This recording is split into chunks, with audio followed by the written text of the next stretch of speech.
Salut, c'est Dorzio, nous allons voir ensemble le truc astuce numéro 3, comment économiser de la batterie lorsque l'on va traîner énormément sur internet avec son smartphone. Je vais commencer par une petite option et un petit paramètre qui est super sympa, c'est pendant le chargement d'une page. Lorsque vous êtes en Edge ou en 3G, des fois la page est très longue à charger. Donc du coup vous attendez et du coup vous pouvez économiser de la batterie par rapport à ce temps de chargement. Je vais vous montrer ça tout de suite en ouvrant donc une page de garde. Si je tape sur Google Actualité, regardez bien ce que va faire l'écran. Celui-ci s'assombrit le temps de chargement et reprend sa couleur ensuite d'origine, donc sa luminosité, dès que le chargement est terminé. Donc là c'était très rapide, parce que je suis en Wi-Fi. Mais si vous regardez par exemple n'importe quel texte, pendant le temps de chargement, hop, l'écran s'assombrit, et dès que le chargement est terminé, celui-ci va retrouver sa luminosité maximale. Voilà, vous voyez là la lumière est beaucoup plus prononcée.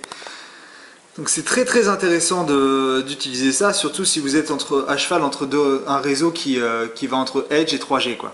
Voilà. Pour la seconde petite astuce, eh bien vous voyez que le texte là par exemple est sur fond blanc. Et le problème avec le fond blanc, c'est que c'est très énergivore, ça va manger beaucoup de batterie. Et ce qui est dommage, parce que si on vient à faire que de la lecture sur internet, on n'a peut-être pas forcément besoin de ce fond blanc.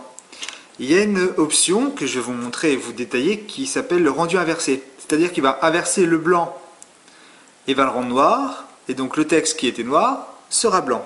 Démonstration. Faites menu, paramètres, accessibilité. Là, vous avez donc assombrir l'écran pendant le chargement de la page.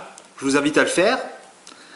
Ça ne vous gênera en rien, puisque quand la page se charge, de toute façon, vous êtes là à attendre qu'elle se charge. Donc, qu'elle soit assombrie, ça ne gêne en rien. Si vous descendez, vous voyez la fonction appuyer 2 fois pour zoomer. Vous pouvez encore grossir le texte. Moi, je le grossis de 112%, mais vous pouvez aller jusqu'à 126, il me semble, %. Et là, vous avez donc le rendu inversé, ce que je vous expliquais à l'instant. Donc, comment rendre le noir blanc et le blanc noir. Pour cela, donc, je vais activer ce rendu inversé. Et vous voyez la page, comment elle sera définie. Vous pouvez donc avoir un contraste plus élevé, de 100% jusqu'à 300%. En fait là, on n'a pas un texte qui est blanc sur fond noir, on a un texte qui est gris sur fond noir. Donc des fois les gens veulent avoir encore plus de contraste. Donc là, si vous augmentez le contraste, par exemple à 180 ou 200%, le texte va ressortir plus blanc. Donc moi, je vais le laisser en gris pour vous montrer quand même la différence, mais vous pourrez faire les tests avec votre smartphone si vous voulez. Donc là, nous avons notre texte maintenant qui est en blanc sur fond noir. Ça va donc économiser énormément de batterie. Vous pouvez voir que les photos, malheureusement, on passe à travers cela. Hein. On ne peut pas non plus avoir des photos en couleur. Donc si vous voulez voir les photos à tout prix, bon, bah, il faut revenir en mode normal. Mais bon, vous pouvez voir ici que le texte est lisible facilement.